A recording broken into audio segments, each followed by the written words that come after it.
எந்தன் பாவம் யாவையும் ஏறிக்கோம் வகை தேடியும் எங்கும் இந்த லோகத்தில் ஏத்தியுமே காண்கிலே எங்கள் செயலால் யாதொன்றும் முடியா எங்கள் செயலால் யாதொன்றும் முடியா இந்தேவானா கினி வர வேண்டும் பரநாவியே இறங்கும் சுடராய் மேவியே. பிதாவே, இந்த அருமையான வேலைக்காக நன்றி செலுத்துகிறோம். இந்த மாதத்திற்கான வாக்குத்தத்த செய்தி பகிர்ந்து கொள்ளும் பொழுது எங்களோட தேவ பிரசனம் இருந்து நடத்தும்படிக்கு ஜெபிக்கிறோம் அப்பா. இதை இப்பொழுதுமாக லைவாக கேட்கிற பிள்ளைகளுக்கும் யூடியூப் வாயில கேட்கிற பிள்ளைகளுக்கும் மிகுந்த ஆசீர்வாதத்தை கொண்டு வரத்தக்கதாக கர்த்தர் பலப்படுத்தும்படிக்கு ஜெபிக்கிறோம். அப்படியே கர்த்தர் ஆசீர்வதிக்கிற தயவுக்காக இரக்கத்திற்காக உமக்கு நன்றி. இயேசு கிறிஸ்துவின் நாமத்தில் ஜெபம் கேளும் வல்ல பிதாவே, ஆமென்.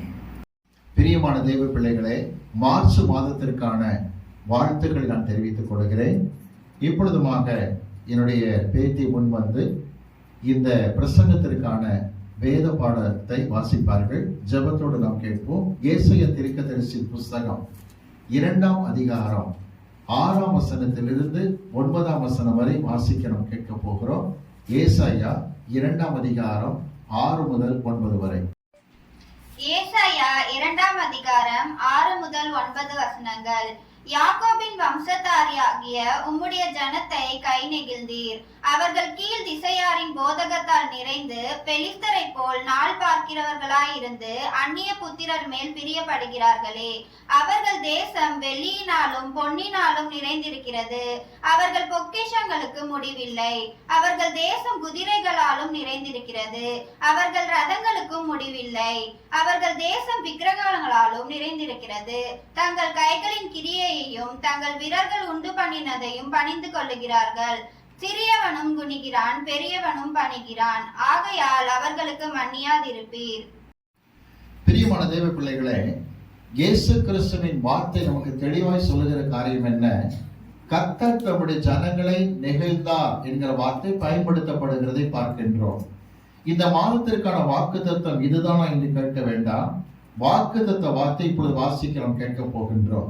94ஆம் சங்கீதம் எடுத்துக் கொள்ளலாமா? சங்கீதம் 94 14ஆம் வசனத்தை வாசிக்க நாம் கேட்போம். 94:14. கர்த்தர் தம்முடைய ஜனத்தை நெகிழ விடாமலும் தம்முடைய சுதந்திரத்தை கைவிடாமலும் இருப்பார்.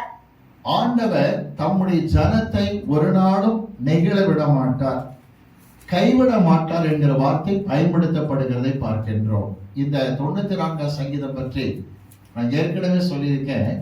நாம் அறிந்திருக்கிறபடி 93ஆம் சங்கீதத்திலிருந்து 100ஆம் சங்கீதம் வரை இருக்கிற 8 சங்கீதங்களும் எஸ்தரின் நாட்களில் பாடப்பட்ட யாஷர் ஜபக்குழுவின் சங்கீதங்கள் என்று விளங்கிக் கொள்ளுங்கள். உதாரணமாக எஸ்தர் 4ஆம் அதிகாரம் வரும் பொழுது அங்கு ஒரு சம்பவத்தை பார்க்கின்றோம். அதாவது ஆமான் தேசமெங்கும் சட்டத்தை அனுப்பிவிட்டான் யூதரை சங்கரிப்பதற்காக. மொர்தெகாய் வஸ்திரங்களை கிழித்துக் கொண்டு வேதனைப்படுகிறார். எஸ்தருக்கு செய்தி வருகிறது. எஸ்தர் அங்க மொர்தெகாய்க்கு சொல்றாங்க, ராஜா இன்னும் என்னை அழைக்கவில்லை என்று கலங்குகிறார்கள். மொர்தெகாய் சொல்கிறார், இந்த காலத்துக்கு உதவியாக இருக்கும்படி கர்த்தர் உன்னை ராஜாத்தியாக உயர்த்திருக்கலாம், யாருக்கு தெரியும் என்று சொல்லி உற்சாகப்படுத்துகிறார். அப்பொழுது எஸ்தர் மொர்தெகாய்க்கு என்ன பதில் சொன்னாங்கிறத எஸ்தர் 4ஆம் அதிகாரத்தில் 13 முதல் 17 வரை இருக்கிற வசனத்தில் உண்டு.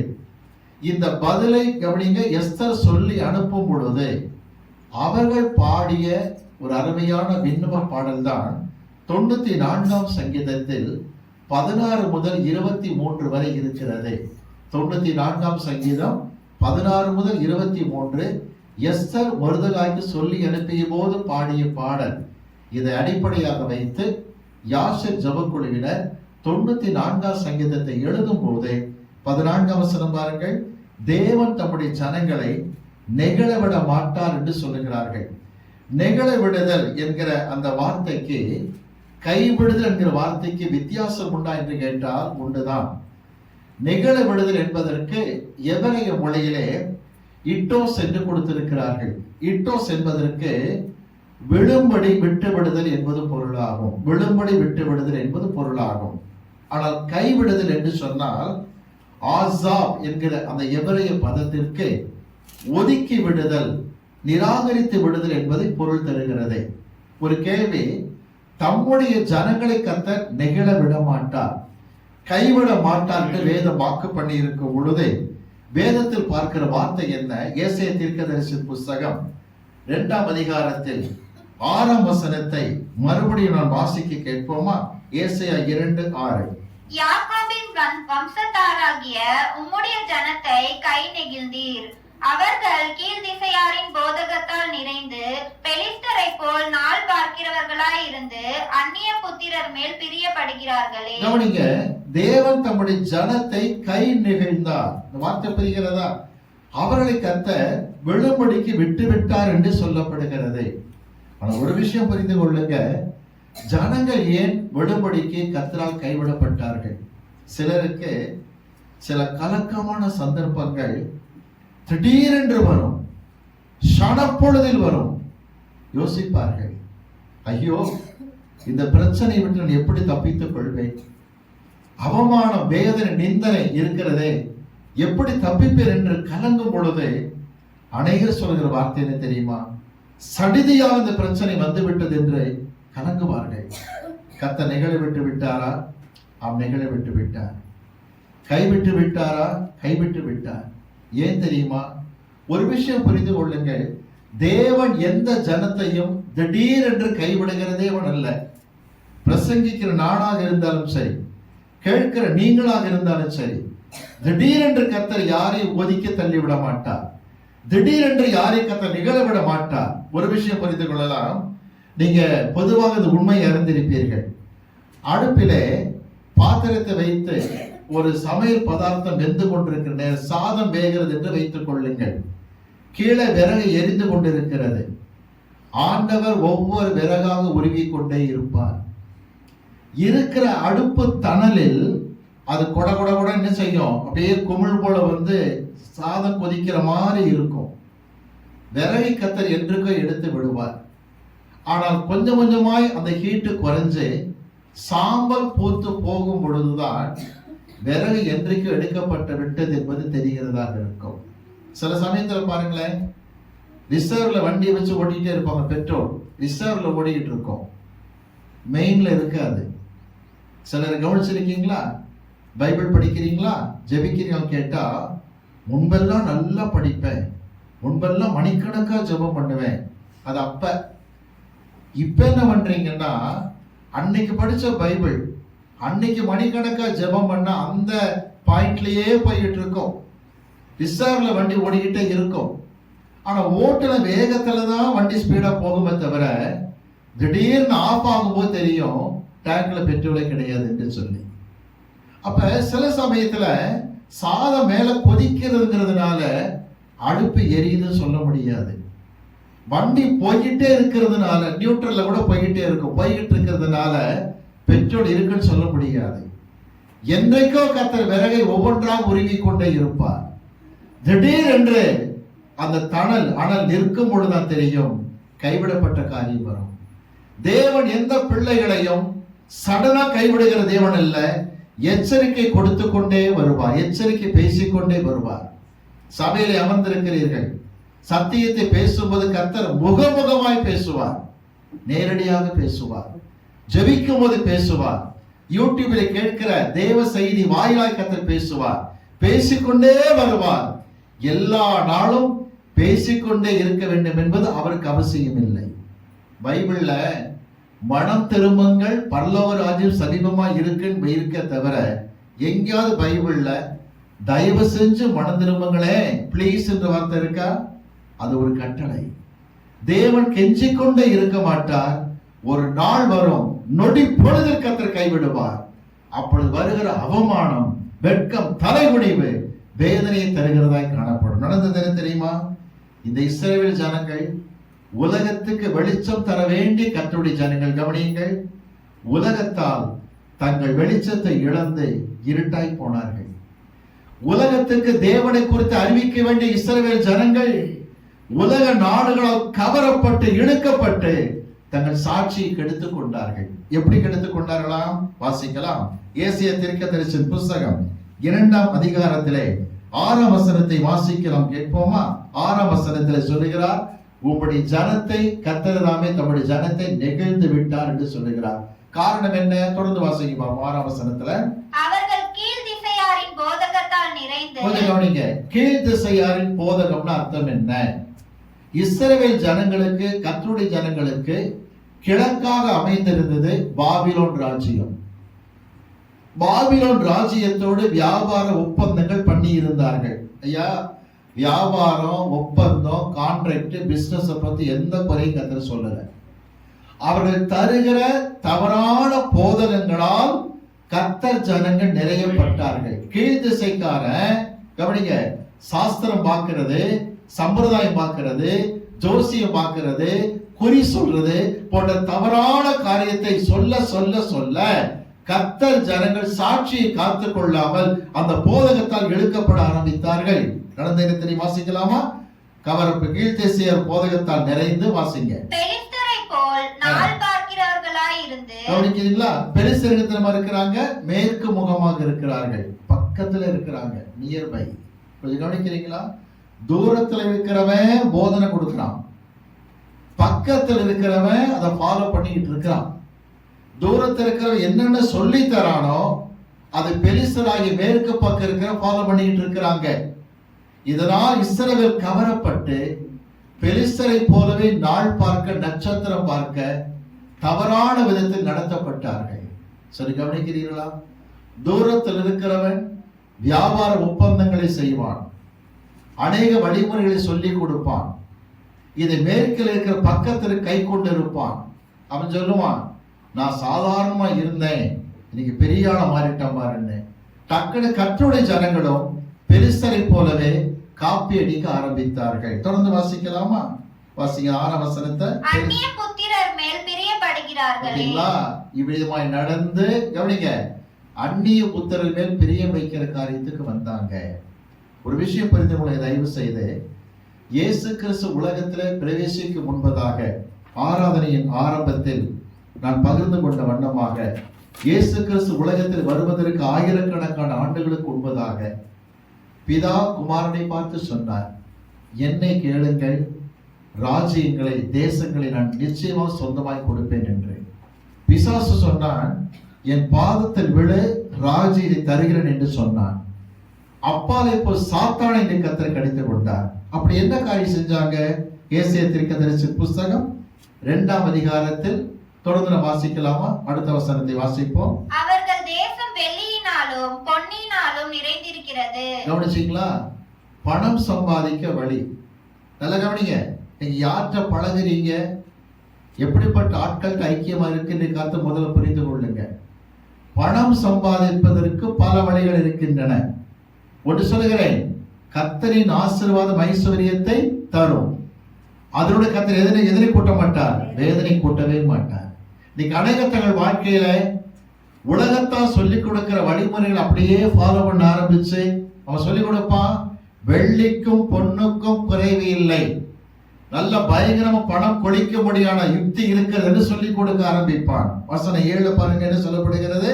பொருளாதார மென்மை கர்த்தர் முதலாவது எடுத்து காட்டுகிறார். தொடர்ந்து வாசிங்க பார்ப்போம். அவர்கள் பொக்கிஷங்களுக்கு முடிவில்லை. பாருங்க, நல்ல செல்வம் இருக்கு, நிறைய பணம் இருக்கு, சம்பாதிச்ச விதங்களை குறித்து பேச ஆரம்பிப்பான். இப்படியெல்லாம் சம்பாதிக்கிறதுக்கு யுக்தி கிடைத்தது என்று பேச ஆரம்பிப்பான். தொடர்ந்து வாசிக்க பார்ப்போம். அவர்கள் தேசம் குதிரைகளாலும் நிறைந்திருக்கிறது. அடுத்தது பாருங்க, கவனிங்க, படை பலம் கூடவே இன்னொன்னு சொல்லி கொடுப்பான். நல்ல டெக்னிக்கலா தெரியும் பிசினஸ் பண்றதுக்கு, இந்த விதத்துல வந்தா நல்லா சம்பாதிக்கலாம். ரைட்டு. அடுத்தது, எனக்கு தெரியாத ஆட்களை இல்ல தெரியுமா, இவனை தெரியும், அவனை தெரியும், பெரிய பெரிய ஆட்கள் பேரெல்லாம் கொட்டி படைபலத்தை காட்ட ஆரம்பிப்பான். தொடர்ந்து வாசிங்க பார்ப்போம். அவர்கள் ரதங்களுக்கும் முடிவில்லை, அவர்கள் தேசம் விக்கிரகங்களாலும் நிறைந்திருக்கிறது.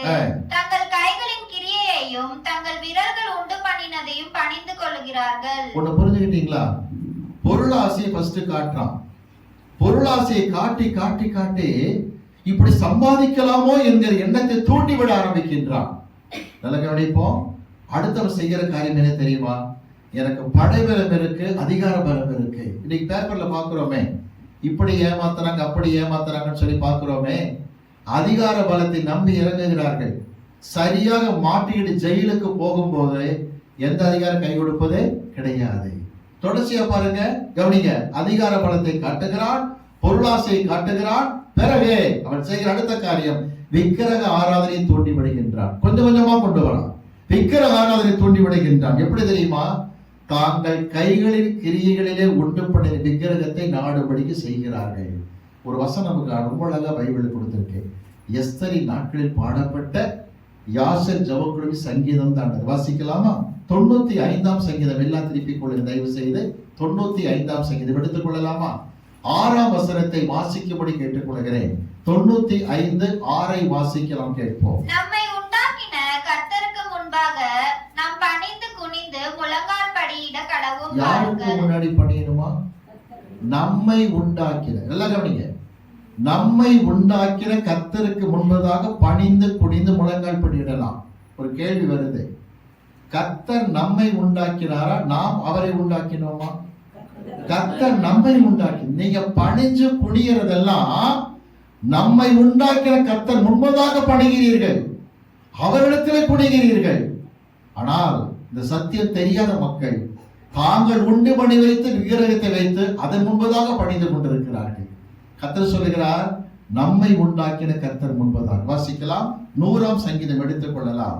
3ஆம் வசனத்தை வாசிப்பு. சங்கீதம் 100 3ஆம் வசனம். கர்த்தரே தேவன் என்று அறியுங்கள், கர்த்தரே தேவன் என்று அறியுங்கள், நாம் அல்ல, அவரே நம்மை உண்டாக்கினார். கவனிக்கிறீங்களா? அவர் நம்மை உருவாக்கினார், அவர் முன்பதாக பணிகிறோம். ஆனா கவனிங்க, விஷயம் தெரியாதவங்க இவங்களே ஒண்ணு உருவாக்கி வச்சுக்கிட்டு இவங்களே அதுக்கு பணிந்து கொண்டிருக்கிறார்கள். இந்த குறிப்பிட்ட போதனைகள் பாபிலோனில் ஆரம்பித்து பெலிஸ்தருக்கு வந்து இஸ்ரவேல் ஜனங்களை கரைப்படுத்துகிறதாய் காணப்பட்டது. ஐயா, இதெல்லாம் இஸ்ரவேல் ஏன் விழுந்து போச்சு? மெய்யான தேவனை தெரியாதா? அடிப்படை என்ன தெரியுமா? கவனிங்க, பொருளாசை. வா, 2 வருஷத்துல பணக்காரனாக்கி காட்டுகிறேன், 6 மாசத்துக்கு கோடீஸ்வரனாக மாறிவிடுவார். எல்லாம் ஆசை வார்த்தையை காட்டும் பொழுது பண ஆசைக்கு இறங்கின பிள்ளைகள் விக்கிரக ஆராதனை செய்ய ஆரம்பிக்கிறார்கள். நீங்க யோசிக்கலாம், நான் வீட்டுல செலவச்சா வணங்குறேன். இல்லை, என்றைக்கு உனக்குள்ள பொருளாசை வந்துருச்சோ உனக்கும் விக்கிரக ஆராதனை காரணம் வித்தியாசமே கிடையாது என்று பவுல் சொல்லுகின்றார். வாசிக்கலாம், கேட்போமா? எல்லாரும் பைபிள் எடுத்து பாருங்க. கொலோசையருக்கு எழுதப்பட்ட நிருபத்துக்கு வாங்க. கொலோசையருக்கு எழுதப்பட்ட நிருபம் 3ஆம் அதிகாரத்துக்கு வரும்படி கேட்டுக்கொள்கிறேன். கொலோசையருக்கு எழுதப்பட்ட நிருபம் 3ஆம் அதிகாரம் முதல் 6 வசனத்தை நாம் வாசிக்க கேட்போம். முதல் 6 வசனம். நீங்கள் கிறிஸ்துவுடன் கூட எழுந்ததுண்டானால் கிறிஸ்து தேவனுடைய வலது பாரிசத்தில் வீற்றிருக்கும் இடத்தில் உள்ள மேலானவைகளை தேடுங்கள். கவனிங்க, நீங்க எதை திரும்ப தேடணும்? கீழானது இல்ல. கவனிக்கிறீங்களா? மேலானது. என்னைக்காவது பண்ணி வந்து நிமிர்ந்து போனது பார்த்திருக்கீங்களா? எப்படி போகும்? முடிஞ்சுக்கிட்டே தான் போகும். அசுத்தங்களை தேடிக்கொண்டேதான் போகும். அவன் காடு சொல்லியிருக்கிற வார்த்தை என்ன தெரியுமா? மேலானதை தேடுகிற பிள்ளையாயும். தொடர்ந்து வாசிக்கலாமா? பூமியில் உள்ளவைகளை அல்ல, மேலானவைகளையே நாடுங்கள்.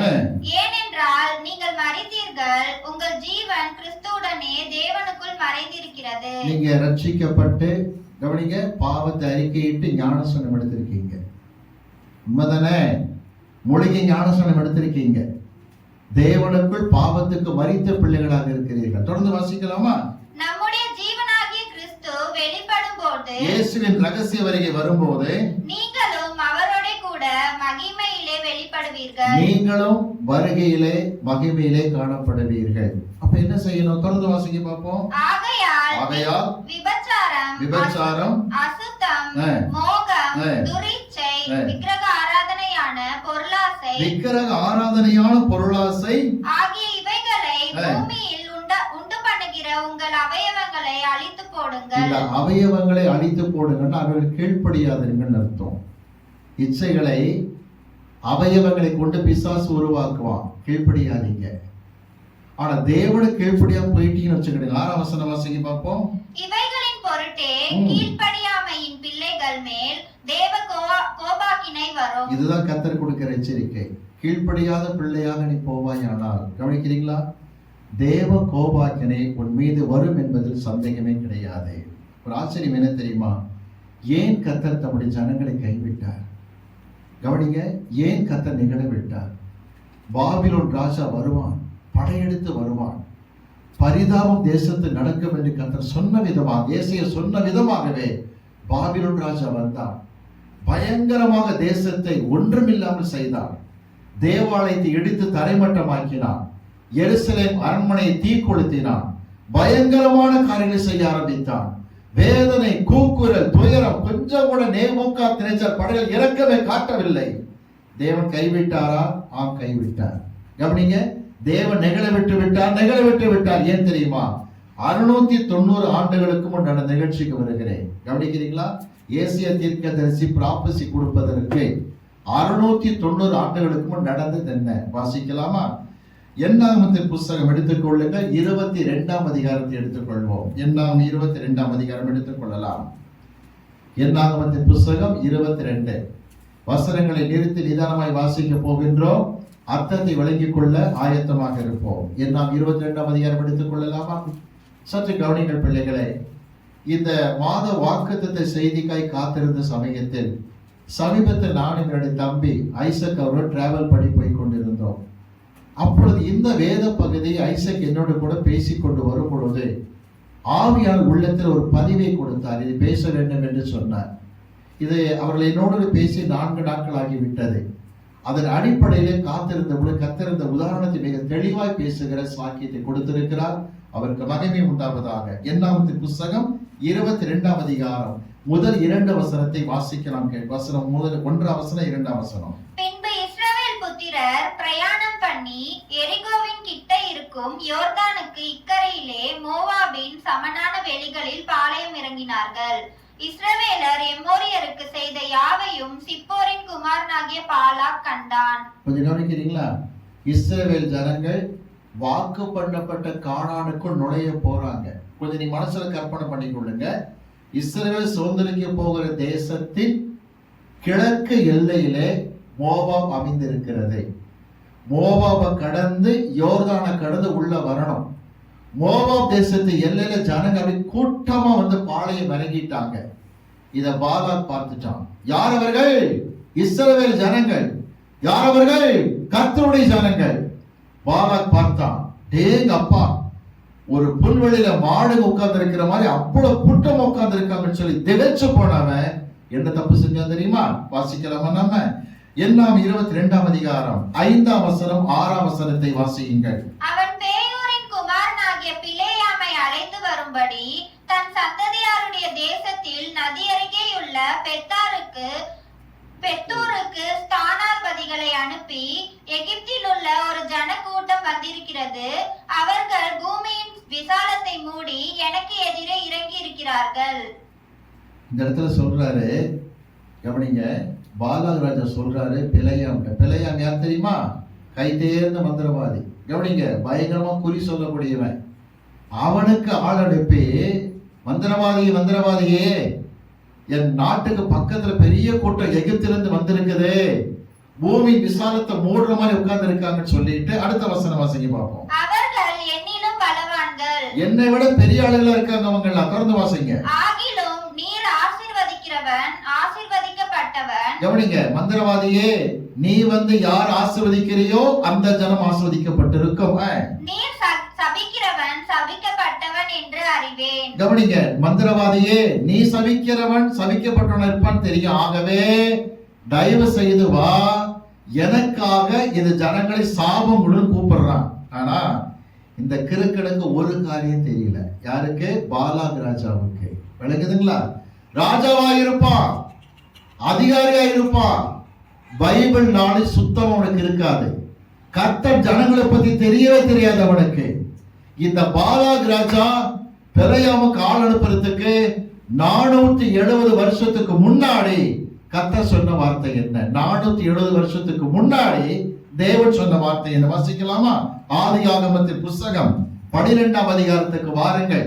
ஆதியாகம் 12 3ஆம் வசனத்தை வாசிக்கிறோம், கேட்போமா? ஆதியாகம் 12:3. உன்னை ஆசீர்வதிக்கிறவர்களை ஆசீர்வதிப்பேன், உன்னை சபிக்கிறவனை சபிப்பேன். கவனிச்சீங்களா? ஆபிரகாம் என்னன்னு சொன்னாரு? உன்னை ஆசீர்வதிக்கிறவனை ஆசீர்வதிப்பேன், உன்னை சபிக்கிறவனை. 470 ஆண்டு கழிச்சு இந்த கிறுக்க பாலாக் என்ன சொல்றான்? மந்திரவாதியை பார்த்து, நீ ஆசீர்வதிக்கிறவன் ஆசீர்வதிக்கப்பட்டிருப்பான், நீ சபிக்கிறவன் சபிக்கப்பட்டிருப்பான். விஷயம் தெரியல. மந்திரவாதி வந்தான். என்னாச்சு வாசிக்கலாமா? எல்லாம் எடுத்துக்கிடுங்க பார்ப்போம். என்னாகமத்தின் புஸ்தகம் 22ஆம் அதிகாரத்துக்கு வாருங்கள். 8ஆம் வசனத்தை வாசிக்கிறோம், கேட்போம். அவன் அவர்களை நோக்கி, ராத்திரிக்கு இங்கே தங்கியிருங்கள், கர்த்தர் எனக்கு சொல்லுகிறபடியே உங்களுக்கு உத்தரவு கொடுப்பேன் என்றான். இவன் மந்திரவாதி சொல்றான், கர்த்தர் சொல்ற மாதிரி உத்தரவு கொடுக்க நான் காத்திருக்கேங்கிறான். 21ஆம் வசனம் வாசிக்க பார்ப்போம். வசனம் 21. பிலேயாம் காலமே எழுந்து தன் கழுதையின் மேல் சேணம் கட்டி மோவாபின் பிரபுக்களோட கூட போனான். 22ஆம் வசனம். அவன் போகிறதினாலே தேவனுக்கு கோபம் உண்டது. வாசிங்க 22, 23 2 வசனம் வாசிங்க. கர்த்தருடைய தூதனானவர் வழியிலே அவனுக்கு எதிராளியாக நின்றார். கவனிங்க, பிலேயாம் மந்திரவாதி கிளம்பிட்டான். கிளம்பி புறப்பட்டான். எதுக்கு? ஜனங்களை சபிக்கிறதுக்காக புறப்பட்டான். கர்த்தர் தனக்கு எதிராக இருக்கிற காரியத்தை ஓரளவு புரிஞ்சுக்கிட்டான். சமாளிச்சு கிடலான்னு புறப்பட்ட மந்திரவாதியே என்னாச்சு தெரியுமா? வாசிக்க பார்ப்போம். 23ஆம் அதிகாரத்துக்கு வாங்க. என்னாகமத்தின் புஸ்தகம் 23ஆம் அதிகாரம் 8ஆம் வசனத்தை வாசிங்க. வசனம் 8. தேவன் சபிக்காதவனை நான் சபிப்பது எப்படி? என்ன சொல்றாரு தெரியுமா? ராஜாவை பார்த்து, தேவன் சபிக்காத இஸ்ரவேலை நான் சபிக்கிறது எப்படி? தொடர்ந்து வாசிங்க. 21ஆம் வசனம் வாசிங்க. 21. அவர் யாக்கோபிலே அக்கிரமத்தை காண்கிறதும் இல்லை, இஸ்ரவேலிலே குற்றம் பார்க்கிறதும் இல்லை. ராஜாவை புரிஞ்சுக்கோ. மந்திரவாதி சொல்றான். யாரை பார்த்து? ராஜா பார்த்து. யாக்கோபிலே குறை கண்டுபிடிக்க மாட்டாரு, இஸ்ரவேல் குற்றம் காண்கிற தேவன் அல்ல. 22ஆம் வசனம் 23ஆம் வசனம் வாசிங்க. தேவன் அவர்களை எகிப்தில் இருந்து புறப்பட பண்ணினார், காண்டாமிருகத்துக்கு ஒத்த பலன் அவர்களுக்கு உண்டு. யாக்கோபுக்கு விரோதமான மந்திரவாதம் இல்லை, இஸ்ரவேலுக்கு விரோதமான குறி சொல்லுதலும் இல்லை. கவனிக்கிறீங்களா? யார் சொன்ன வார்த்தை தெரியுமா? மந்திரவாதி சொன்ன வார்த்தை இது. மந்திரவாதியை கொண்டு கர்த்தர் என்ன சொன்னார்னா, யாக்கோபுக்கு விரோதமான மந்திரவாதம் இல்லை, இஸ்ரவேலுக்கு விரோதமான குறி சொல்லுதல் கிடையாது. சொன்னதை யாரு? மந்திரவாதிதான் சொல்றான். இத சொல்லும் பொழுது நம்ம ஒண்ணு யோசிக்கணும். நாம அங்க சில காரியம் கேள்விப்பட்டிருப்போம். நம்மளை பத்தி சாட்சி வெளியில இருக்கோம். அவங்க எல்லாம் ஞானஸ்நானம் எடுத்துட்டாங்க, சர்ச்சுக்கு போறாங்க, கிறிஸ்தவ பிள்ளைங்க, அவங்க கண்ட சம்பிரதாயத்துக்கெல்லாம் வரமாட்டாங்க. கவனிங்க, சடங்குகளுக்கெல்லாம் வரவே மாட்டாங்கன்னு சொல்லி நம்மளை குறித்து புறஜாதி மக்கள் சொல்லும்படி கர்த்தர் வைப்பார். நடந்தது என்ன தெரியுமா? வாசிக்கலாம். 24ஆம் அதிகாரத்துக்கு வாங்க. என்னாகும் 24ஆம் அதிகாரம் 1ஆம் வசனத்தை வாசிக்கலாம், கேட்போம். இஸ்ரவேலை ஆசீர்வதிப்பதே கர்த்தருக்கு பிரியம் என்று பிலேயாம் கண்டபோது கண்டுபிடிச்சிட்டாரு மந்திரவாதி. இஸ்ரவேலை கர்த்தர் சபிக்க மாட்டார். கவனிக்கிறீங்களா? இஸ்ரவேலை ஆசீர்வதிப்பதே கர்த்தருக்கு என்னமா இருக்கு? பிரியமா இருக்குன்னு சொல்லிட்டு 9ஆம் வசனம் வாசிங்க. இதுல 9ஆம் வசனம். சிங்கம் போலவும் துஷ்ட சிங்கம் போலவும் அடங்கி படுத்துக் கொண்டிருக்கிறார்கள், அவர்களை எழுப்புகிறவன் யார்? உங்களை ஆசீர்வதிக்கிறவன் ஆசீர்வதிக்கப்பட்டவன். அன்னைக்கு கர்த்தர் ஆபிரகாம் சொன்ன வார்த்தை இவர் யார் ரிப்பீட் பண்ற? யாரு? மந்திரவாதி சொல்ற. என்ன சொல்ற? வாசிங்க பாப்போம். உங்களை ஆசீர்வதிக்கிறவன் ஆசீர்வதிக்கப்பட்டவன், அப்புறம் உங்களை சபிக்கிறவன் சபிக்கப்பட்டவன். புரிஞ்சுக்கணுங்க, ஆபிரகாம் கர்த்தர் சொன்ன வார்த்தைய மந்திரவாதி வாயில கர்த்தர் வரவழைக்கிறார். இஸ்ரவேலே, உன்னை ஆசீர்வதிக்கிறவன் ஆசீர்வதிக்கப்பட்டவன், உன்னை சபிக்கிறவன் சபிக்கப்பட்டவன். எவ்வளவு கிருபைய கர்த்தர் ஜனங்களுக்கு கொடுத்து பாதுகாப்பா கர்த்தர் வச்சுக்கிட்டு இருக்கும் போது நடந்தது என்ன தெரியுமா? பிலேயாம் சொல்லி பார்த்தான். பாலாக் ராஜாவுக்கு ஜனங்களை ஒழிச்சு கட்டதான் விருப்பம். நான் சொல்ல கவனிக்கிறீங்களா? பாலாக் ராஜாவுக்கு ஜனங்களை ஒழிச்சு கட்ட விருப்பம். பிலேயாம் சொல்றான், ஜனங்களை ஒழிக்க முடியாதுங்கிறான். சரி, என்னதான் செய்யலாம்? ஆக மந்திரவாதி வாங்கின காசுக்கு மாரடிப்பதற்காக நாய் வேஷம் மட்டும் குலைச்சுதான் ஆகணும். என்ன பண்ண தெரியுமா? வாங்கின காசுக்கு மாரடிக்க, பாலாக் ராஜா நான் ஒரு ஐடியா சொல்லட்டுமா? சொல்லுப்பா. இந்த ஜனங்கள் மாம்சத்துல பலகீனமான ஜனங்கள். அவங்களை கர்த்தர் ஆசீர்வதிக்காம கர்த்தர் தடுக்க முடியாது. ஆனா ஒண்ணு செய்யலாம், அவங்கள பாவத்துல வீழ்த்திட்டோம்னா கர்த்தர் கோபப்பட ஆரம்பிச்சிருவார். என்ன ஐடியா? இத பாலாக் ராஜா பார்த்தான். பரவாயில்லையே, நல்ல ஐடியாவா இருக்குன்னு சொல்லி மோவாபிய பெண்கள் விக்கிரகத்துக்கு படைச்ச அந்த இனிப்புகளோட புறப்பட்டு இஸ்ரவேல் பாளையத்துக்கு போறாங்க. இஸ்ரவேல் ஜனங்கள் மாம்சத்துக்கு இடம் கொடுத்து புறஜாதி கொண்டு வந்த விக்கிரகங்களை பார்த்து நமஸ்கரித்து அந்த பொருளை வாங்கி சாப்பிடுகிறார்கள். விக்கிரகத்துக்கு படைத்ததை சாப்பிடுதல். சொல்லிக் கொடுப்பா. என்ன தெரியுமா சொல்லிக் கொடுப்பான்? கிறிஸ்துமஸ்க்கு நீ கேக் கொடுத்தா நான் சாப்பிடல, சதுர்த்திக்கு நான் கொழுக்கட்டை கொடுத்து நீயே சாப்பிடக்கூடாதும்பா. கொஞ்சம் அப்படி காம்ப்ரமைஸ் பண்ணி போற மாதிரி வரும். நம்மளால யோசிப்பான், கரெக்டான அப்படி சொல்லிட்டு இதை வாங்கி சாப்பிட ஆரம்பிப்பான். இப்ப அவன் கேட்கிறான், மோவாபி பெண்களை பார்த்து என்னோட பாவ செய்யவான் கூப்பிட்ட, சந்தோஷமா இருக்கான்னு கூப்பிட்டா அவன் என்னங்கிறா, நான் கொண்டு வந்து சாப்பிடுங்கிறா. சாப்பிட்டாச்சு, தப்பு நடக்க ஆரம்பிச்சது. இப்ப வாசிக்கலாமா? என்னாகமத்தின் புஸ்தகம் 25ஆம் அதிகாரம் எடுத்துக் கொள்ளுங்கள். 1ஆம் வசனத்தை வாசிக்க கேட்பேன். என்னாம் 25:1. இஸ்ரவேல் சீத்திமிலே தங்கியிருக்கையில் ஜனங்கள் மோவாபின் குமார்த்திகளோட வேசித்தனம் பண்ண தொடங்கினார்கள். வேசித்தன வாழ்க்கை ஆரம்பித்து விட்டது. எப்படி? 2ஆம் வசனம் வாசிங்க பார்ப்போம். அவர்கள் தங்கள் தேவர்களுக்கு இட்ட பலிகளை விருந்துண்ணும்படி ஜனங்களை அழைத்தார்கள். ஜனங்கள் போய் புசித்து அவர்கள் தேவர்களை பணிந்து கொண்டார்கள். இப்படி இஸ்ரவேலர் பாகால் பேயோரை பற்றி கொண்டார்கள். என்னன்னு பாகால் பேயோர் அர்த்தம் தெரியுதா? பேயோர்னா மலைன்னு அர்த்தம். நிறைய தமிழ்நாட்டில் மலைகள் இருக்கு இல்லையா? திருவண்ணாமலையிலிருந்து பழனி வரைக்கும் எத்தனை மலைகள் இருக்கு பார்த்தீங்களா? மலைகளுக்கெல்லாம் சில விக்கிரகத்தை வச்சிருக்கிறான். பேயோர்னா மலை, பாகால்னா மலைகளுக்கு கடவுள். இந்த விக்கிரகத்துக்கு செஞ்சதெல்லாம் கொண்டு வந்து கவனிங்க, கொடுத்து சாப்பிட வச்சு தவறான காரியத்தில் ஈடுபடுத்தி இஸ்ரவேல் விபச்சாரத்திலே வீழ்ந்து போக ஆரம்பித்தது. பைபிள்ல 2 வார்த்தை வருது. ஒண்ணு வேசித்தனம், இன்னொன்று விபச்சாரம். வேசித்தனம் விபச்சாரம் ரெண்டுமே தப்பு தான். ஆனா என்ன வித்தியாசம் தெரியுமா? கல்யாணத்துக்கு முன்னாடி நடக்கிற தவறான உறவு வேசித்தனம், கல்யாணத்துக்கு பின்பு நடக்கிற தவறான உறவு விபச்சாரம் என்று சொல்லப்படும். ரெண்டுமே பைபிள் அருவருப்பான கர்த்தர் தண்டிப்பார்னு போட்டிருக்கு. திரும்ப சொல்லுகிறேன், திருமணத்துக்கு முன்புதான் நடக்கக்கூடிய தவறு வேசித்தனம், திருமணத்துக்கு பின்பு நடக்கக்கூடிய தவறான பழக்கம் விபச்சாரம் என்று சொல்லப்படும். ஜனங்கள் பாவத்திலே விழுந்தார்கள், தேவ கோபாக்கின் இறங்கியது. இது ஐடியா சொல்லி கொடுத்தது யார் தெரியுமா? மந்திரவாதி பிழையாம். அவனால ஜனங்களை சபிக்க முடியல, கர்த்தர் ஆசீர்வதிச்சுக்கிட்டே இருக்கிறாரு. ஒரு ஐடியா பண்ணான், இவங்களை பாவத்தில் வீழ்த்திட்டோம்னா கர்த்தர் கோபப்படுவார். எனவே கவனிங்க, ராஜாட்ட நீ கொடுத்த காசுக்கு ஐடியா சொல்லி கொடுங்க, சொல்லி கொடுத்துட்டான். வாசிக்கலாமா? வெளிப்படுத்தின விசேஷம் 2ஆம் அதிகாரத்துக்கு வாங்க. வெளிப்படுத்தின விசேஷம் 2ஆம் அதிகாரம் எடுத்துக்கொள்வோம். 14ஆம் வசனத்தை வாசிக்கலாம், கேட்போம். 2ஆம் அதிகாரம் 14ஆம் வசனம். ஆகிலும் சில காரியங்களை குறித்து உன் பேரில் எனக்கு குறை உண்டு. விக்கிரகங்களுக்கு படைத்தவைகளை புசிப்பதற்கும் வேசித்தனம் பண்ணுவதற்கும் ஏதுவான இடரலை இஸ்ரவேல் புத்திரர் முன்பாக போடும்படி பாலாக் என்பவனுக்கு போதனை செய்த பிலேயாமுடைய போதகத்தை கைக்கொள்கிறவர்கள் உன்னிடத்தில் உண்டு. மந்திரவாதி சொல்லி கொடுத்துட்டா. கவனிங்க, வேசித்தனமா இடரலை போடு சொல்லி கொடுத்தா. அந்த டீச்சிங் கவனிங்க, அந்த காலத்துல வெளிப்படுத்தின விசை 2:14 சொல்லுகிறது, பெர்கமு சபையில் கூட என்ன செய்ததாம்? காணப்பட்டது. கர்த்தர் வேதனையோடு சொல்லுகிறார், தப்பான போதனை அல்லவா, தவறான விதத்தில் நடத்தப்படுகிற காரியம் செய்கிறார்கள். கர்த்தர் வேதனைப்பட்டுக் கொண்டிருக்கும் பொழுதே. இப்ப வாசிக்கலாமா? என்னாகமத்தின் புஸ்தகம் 25ஆம் அதிகாரம் 3ஆம் வசனத்தை வாசியுங்கள். என்னாம் 25:6 3ஆம் வசனம் ஃபர்ஸ்ட் வாசிங்க. 25:3. இப்படி இஸ்ரவேலர் பாகால் பேயோரை பற்றி கொண்டார்கள், அதனால் இஸ்ரவேலர் மேல் கர்த்தருடைய கோபம் மூண்டது. கவனிக்கிறீங்களா? கர்த்தர் நல்லா பிளஸ் பண்ணி, நல்லா கவனிச்சுக்கிடுங்க, கர்த்தர் நல்லா பிளஸ் பண்ணி இஸ்ரவேலை பாதுகாத்துக்கிட்டே வராரு.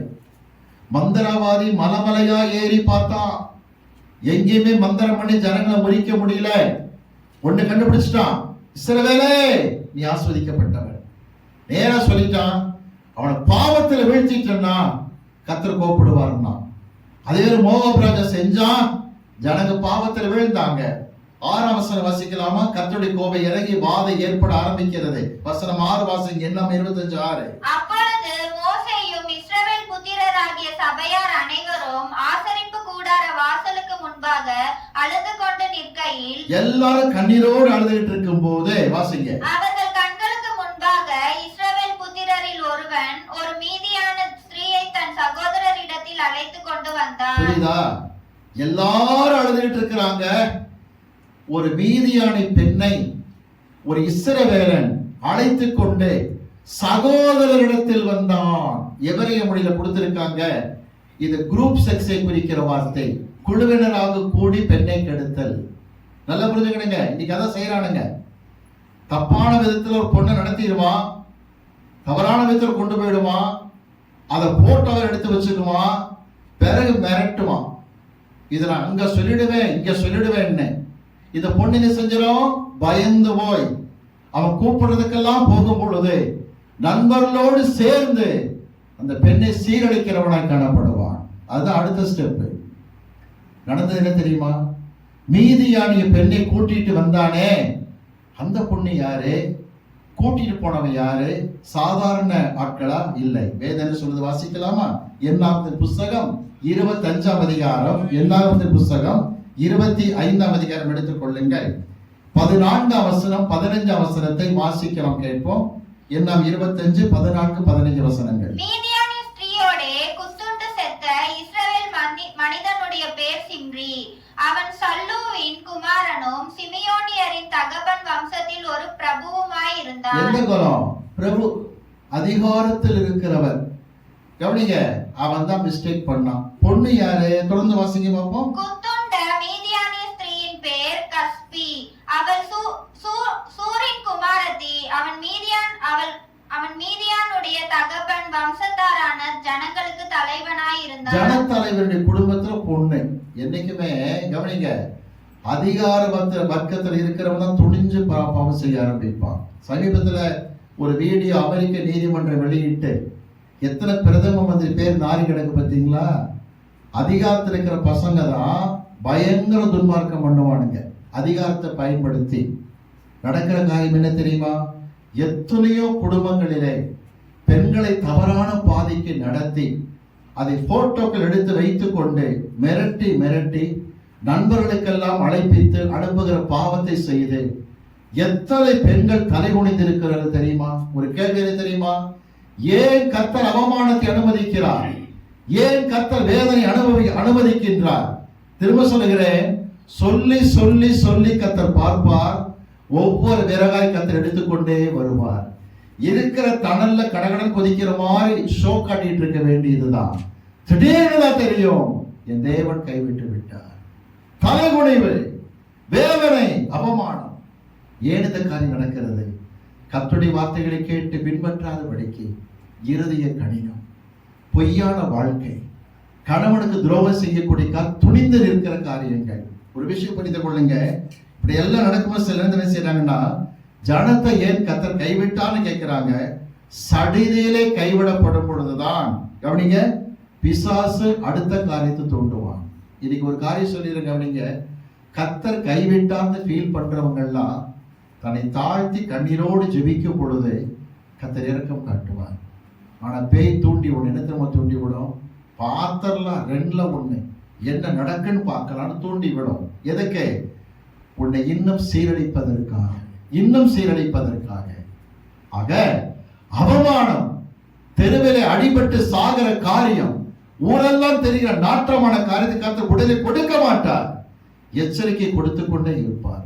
திடீரென்று கர்த்தர் நெகிழ விடுவார், கைவிட்டு விடுவார். ஏன் தெரியுமா? சொல்லி சொல்லி பார்த்தார். நீங்க நான் இங்க இருக்கக்கூடிய நம்முடைய திருச்சபை இருக்கிறதான சகோதரிகளுக்கு தகப்பன் ஸ்தானத்திலே, சகோதர ஸ்தானத்தில் ஒரு வார்த்தை சொல்லுகிறேன். புருஷனை திருத்த வேண்டுமா? புருஷன் வாழ்க்கை மாற வேண்டுமா? நீங்கள் என்ன செய்ய வேண்டும்? வாசிக்கலாமா? 1 பேதுரு, எல்லா திருப்பிக்கிடுங்க, 3ஆம் அதிகாரத்துக்கு வாங்க. 1 பேதுரு 3ஆம் அதிகாரம் எடுத்துக்கிடுங்க பார்ப்போம். 1 பேதுரு 3 1ஆம் வசனம் 2ஆம் வசனத்தை வாசிக்கலாம் கேட்போம். 1ஆம் வசனம் 2ஆம் வசனம். அந்தபடி மனைவிகளே உங்கள் சொந்த புருஷர்களுக்கு கீழ்ப்படிந்திருங்கள். முதல் காரியம் கவனிங்க, புருஷனுக்கு கீழ்ப்படி. சொந்த புருஷன் கவனிங்க, ஆம்பளைங்க எல்லாமே புருஷன் தான், சொந்த புருஷன் தனி. சில பெண்கள் எழுதுற செய்வாங்கன்னா பக்கத்து வீட்டு அங்கிளுக்கு ரொம்ப கீழ்ப்படிவாங்க, தாலி கட்ட புருஷனுக்கு கீழ்ப்படிய மாட்டாங்க. பைபிள் போட்டிருக்க வார்த்தை கவனிங்க, சொந்த புருஷனுக்கு என்ன செய், கீழ்ப்படிந்திரு. தொடர்ந்து வாசிக்க பார்ப்போம். அப்பொழுது அவர்களில் யாராவது திருவசனத்திற்கு கீழ்ப்படியாதவர்களாய் இருந்தால், அந்த புருஷன்ல யாராவது குடிகாரனாகவோ கவனிங்க பாவியாகவோ இருந்து வசனத்துக்கு கீழ்ப்படியாதவனாக இருந்தால், பயபக்தியோடு கூடிய உங்கள் கற்புள்ள மனைவியின் கற்புள்ள நடக்கையை பார்த்து போதனையின்றி வேற எந்த ஊழியக்காரர்களும் டீச் பண்ணாம பிரசங்கம் பண்ணாம மனைவிகளின் நடக்கையினாலே உங்கள் நடக்கையினாலேயே ஆதாயப்படுத்திக் கொள்ளப்படுவார்கள். பெண்களை கவனிங்க, நீங்க தான் எவாஞ்சலிஸ்ட், வீட்டுல நீங்க தான் ஊழியக்காரி. உங்களை பார்த்து கணவன் என்ன செய்யணும், திருந்தணும். வாழ்க்கையில இஸ்ரவேல் ஜனங்கள் வெளிச்சம் கொடுக்க வேண்டியவர்கள் இருட்டாய் போனார்கள். உலகத்துக்கு சத்தியத்தை அறிவிக்க வேண்டியவர்கள் சாட்சி கெடுத்துக் கொண்டார். கர்த்தர் சொல்லுகிறார், நிகழவிடப்பட்டு விட்டாய் என்று சொல்லுகிறார், கைவிடப்பட்டு விட்டாய் என்று சொல்லுகின்றார். ஒரு முக்கியமான முடிவுக்கு நாம் வருகின்றோம்.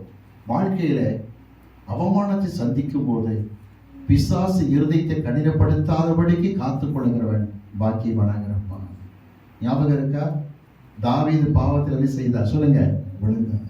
தாவீது ராஜா பாவத்தில் விழுந்தார். ஆனா நாத்தான் வந்து பேசும் பொழுது அகங்காரமாய் பேசவில்லை, நான் பாவம் செய்தேன் என்று சொல்லி மனம் கசந்து அழுதார். கர்த்தர் தாவீதை மீண்டுமாக உயர்த்த ஆரம்பித்தார். வாழ்க்கையில கைவிடப்பட்ட நேரம் வரும் பொழுது என்ன செய்ய வேண்டும் வாசிக்கலாமா? ஏசாயா தீர்க்கதரிசியின் புஸ்தகத்துக்கு வாருங்கள். 59ஆம் அதிகாரத்தை திருப்பிக் கொள்ளுங்கள். ஏசாயா 59 முதல் 3 வசனத்தை வாசிக்கலாம் கேட்போமா?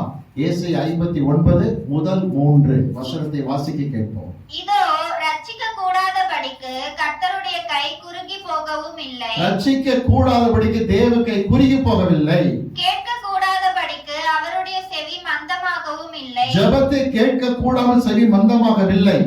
உங்கள் அக்கிரமங்களே அவர்களுக்கும் உங்களுக்கும் உங்கள் தேவனுக்கும் நடுவாக பிரிவினை உண்டாக்குகிறது. உங்க பாவங்கள் அக்கிரமங்கள் தான் கவனிங்க தேவ சமூகத்தில் பிரிவினையை கொண்டு வருகிறது. தொடர்ந்து வாசிங்க. உங்கள் பாவங்களே அவர் உங்களுக்கு செவி கொடாதபடிக்கு அவருடைய முகத்தை உங்களுக்கு மறைக்கிறது. நம்முடைய பாவங்கள் தான் ஜெபத்தை கேட்காதபடி கர்த்தருடைய சேவையை தடுக்கிறதாக இருக்கு. தொடர்ந்து வாசிக்க பார்ப்போம். ஏனென்றால் உங்கள் கைகள் இரத்தத்தாலும் உங்கள் விரல்கள் அக்கிரமத்தாலும் கரைப்பட்டு இருக்கிறது. உங்கள் உதடுகள் பொய்யை பேசுகிறது. உங்கள் நாவு நியாயக்கேட்டை வசனிக்கிறது. நியாயக்கேடான காரியத்தை வசனிக்கிறது. ஐயா, என்ன செய்வது? ஒரே ஒரு விமோசனம் பைபிள் கொடுக்கப்பட்டிருக்கு. சிலர் தாங்கள் செய்த பாவத்தினால் தொடர்ச்சியான அக்கிரமத்தினால் சனம் பொழுது கைவிடப்படுகிறார்கள், கண்ணீர் வடிக்கிறார்கள். அவர் செய்ய வேண்டிய காரியம் என்ன தெரியுமா? சிலுவையில் இயேசு சொன்ன வார்த்தை நினைத்து பார்க்க வேண்டும். வாசிக்கலாம். மார்க்கு சுவிசேஷம் 15ஆம் அதிகாரம் 34ஆம் வசனத்துக்கு வரலாம். மார்க்கு 15:34 வாசிப்போம். 15ஆம் அதிகாரம் 34ஆம் வசனம். 9ஆம் மணி நேரத்திலே இயேசு எலோயி எலோயி லாமா சமக்தானி என்று ஏலோயி லாமா சமக்தானி என்று மிகுந்த சத்தமிட்டு கூப்பிட்டார். அதற்கு என் தேவனே ஏன் என்னை கைவிட்டீர் என்று அர்த்தம். இயேசு கிறிஸ்து கைவிடப்பட்டார். கவனிங்க திருச்சபை மக்களே, இயேசு கிறிஸ்து கை நெகிழப்பட்டார். பிதா குமாரனை கைவிட்டார். ஏன் தெரியுமா? நம்முடைய பாவங்கள், நம்முடைய அக்கிரமங்கள் அவர் மீது விழுந்தபடியினால் பிதா குமாரனை கைவிட்டார். கதறுகிறார் ஆண்டவருடைய சமூகத்திலே, ஏன் என்னை கைவிட்டீர் என்று. நாம் ஜெபிக்கும் போது, ஆண்டவரே, கைவிடப்பட்ட உமக்கு அது வேதனை தெரியுமாப்பா? என்னுடைய பாவத்தில் நான் கைவிடப்பட்டேன், நீரோ என் பாவத்திற்காக கைவிடப்பட்டீரப்பா. என்னை கரம் நீட்டி தூக்கியிடும் என்று கெஞ்சும் பொழுது நிச்சயம் மனதிருக்குவார், உன்னுடைய திரும்ப எடுத்து நிறுத்துவார். தாவீதை கர்த்தர் மறுபடியும் புதுப்பிக்கவில்லையா? அதே கர்த்தர் நேற்று என்று மாறாத தேவனாக இருக்கிறார். ஒருவேளை என் அன்பு சகோதரி சகோதரா, கடந்த காலத்தில் எத்தனை தலைகுனிவு ஏற்பட்டிருந்தாலும் அதே ஸ்தலத்தில் உயர்த்த கர்த்தர் வல்லவர். ஒரே ஒரு காரியம் என்ன? நீங்கள் மனதை முழுமையாக ஒப்பு கொடுத்து கெஞ்சும் பொழுது மனதுருகுகிற தேவன் கைவிட மாட்டார், நெகிழ விட மாட்டார். வாசிக்கலாம். எடுத்து நம்ம ஏசாயா தீர்க்கதரிசியின் புஸ்தகம் 60ஆம் அதிகாரம் 15ஆம் வசனத்தை நாம் வாசிக்க போகிறோம். எல்லாரும் பைபிளை கையில் எடுத்து அந்த வசனத்தை எடுத்துக் கொள்ளுங்க. ஏசாயா தீர்க்கதரிசியின் புஸ்தகம் 60ஆம் அதிகாரம் 15ஆம் வசனத்தை அனைவருமாக சேர்ந்து வாசிக்க போகிறோம். எல்லாரும் சேர்ந்து வாசிக்க போகிறோம். விசுவாசத்தோடு வாசிக்க போகிறோம். ஏசாயா 60:15. நீ நெகிழப்பட்டதும் கைவிடப்பட்டதும் ஒருவரும் கடந்து நடவாததுமாய் இருந்தாய். ஆனாலும் உன்னை நித்திய மாட்சிமையாகவும் தலைமுறை தலைமுறையாக இருக்கும் மகிழ்ச்சியாகவும் வைப்பேன். அல்லேலூயா. கர்த்தர் ஜனத்தை கைவிட மாட்டார். கர்த்தர் ஜனத்தை நெகிழ விட மாட்டார். எப்போ தெரியுமா? கைவிடப்பட்ட இயேசுவை நோக்கி பார்க்கும் பொழுது, என் தேவனே என் தேவனே ஏன் என்னை கைவிட்டு என்று கதறினாரே, அந்த இயேசுவை நோக்கி பார்க்கும் பொழுது கை தூக்கி எடுக்கிற தேவனாக இருக்கிறார். ஜெபிக்கலாம். ஆண்டு சமூகத்தை அனைவரும் விழுந்து நின்று கண்களை மூடி கர்த்தர் சமூகத்தை நோக்கி நாம் பார்ப்போம். கர்த்தர் தன்னுடைய ஜனத்தை நெகிழ விட மாட்டார், கைவிட மாட்டார் என்று வேதம் சொல்லுகிறது. ஏன் கைவிட்டாரா? ஜனங்கள் செய்த பாவத்தின் நிமித்தமாக. என் அன்பு சகோதரியை கவனித்துக்கொள், அன்பு மகளை கவனி, அருமையான சகோதரியை கவனித்துக்கொள். எந்த இடத்தில் கர்த்தரோடு பேசுகிறார் இழைத்து கடினப்படுத்தாதே. ஒரே ஒரு காரியம் புரிந்துக்கொள். இன்னைக்கு பிசாசு படிப்படியாக பொருளாசையை தூண்டி கண்ட மந்திர தந்திரங்களுக்கெல்லாம் இடம் கொடுக்கும்படிக்கு தூண்டிவிட்டு பொருளாசையாகி விக்கிரக ஆராதனை உள்ளே கொண்டு வந்து பாவத்தில் வீழ்த்துகிறபடியினால் பவுல் சொல்லுகிறார், துர்ரீச்சைக்கு இடமாக உடலை பேண வேண்டாம், விபச்சாரத்துக்கு இடம் கொடுக்க வேண்டாம் என்று எச்சரிக்கையோடு சொல்லுகின்றார். இன்றைக்கு நாம் தாழ்த்துவோம். தேவனே, என் குறைகளை எனக்கு மன்னியும் அப்பா, என் குற்றங்களை எனக்கு மன்னியும் அப்பா. எத்தனையாய் விசனப்படுத்தி விட்டு என் பாவத்தை மன்னியும் என்று கேளுங்கள். இயேசு மனதுருகுவார், தமது நாமத்தை மகிமைப்படுத்துவார். ராஜாவாகிய தாவீதை கர்த்தர் மறுபடியும் எடுத்து உயிர்ப்பிக்கவில்லையா? அதே பத்சேபாளை கொண்டு கர்த்தர் சாலமோனை கொடுக்கவில்லையா? நிச்சயமாய் கிரியை செய்வார். நம்மை கர்த்தர் சமூகத்தில் தாழ்த்தி கொடுப்போம். அவர் சமூகத்தை நோக்கி நாம் பார்ப்போம். கல்வாரி சிலுவையிலே நம்முடைய பாவங்களுக்காக கைவிடப்பட்டவராய் அங்கலாய்த்தார். நம்முடைய அக்கிரமங்களுக்காக கைவிடப்பட்டவராக அங்கலாய்த்தார். அவர் சமூகத்தை நோக்கி நாம் பார்ப்போம். மகனே மில்ஜோம் பாவமதா நெல்ஜோம் கலங்காதே தஞ்சோம் நானே உனக்கு எனக்கு பாடோ உனக்காகத்தானே ஏன கோலம் எடுத்தே உன்னை ரட்சித்தேன் என்றார். கர்த்தரின் சத்தமதை சத்தியம் என்று நம்பி பக்தியுடன் விழுந்து மோத்தம் செய்தேன் அவரை. என் பாவம் நீங்கியதே, என் கேடும் ஓடியதே, சந்தேகம் மாறியதே, சந்தோஷம் பொங்கியதே, சந்தேகம் மாறியதே, சந்தோஷம் பொங்கியதே. பிதாவே, தங்களை தாழ்த்தி ஒப்பு கொடுத்து ஜெபிக்கிற ஒவ்வொரு பிள்ளைகளையும் இந்த மார்ச் மாதத்தின் துவக்கத்தில் மார்போடு அணைத்துக் கொள்ளும் அப்பா. எது நிமித்தம் கண்ணீர் வடித்து உள்ள உடைக்கப்பட்டிருக்கிறார்களோ உமக்கு தெரியும் ஆண்டவரே. மார்போடு அணைத்துக் கொள்ளும். உண்மையாய் தங்களை தாழ்த்தி ஒப்பு கொடுத்து ஜெபிக்கும் பொழுது அவமானப்பட்ட அதே ஸ்தலத்தில் கர்த்தர் கம்பீரத்தை நிரப்ப முடியும். கட்டாயம் செய்வீரப்பா. பிள்ளைகளை பலப்படுத்தி பாதுகாத்துக் கொள்ளும். நன்மையா நிரப்பும். தெய்வீக கிருபை எப்பொழுது கூட இருக்கட்டும். ஒவ்வொருவரையும் ஆசீர்வதிப்பீராக. நீ ஜனத்தை கைவிடுகிற தேவன் அல்ல, நெகிழ விடுகிற தேவன் அல்ல. ஒவ்வொரு சகோதரனையும் ஒவ்வொரு சகோதரியும் ஆசீர்வதியும் அப்பா. கலங்குகிற ஒவ்வொரு உள்ளத்தையும் மாற்றி தேற்றுவீராக.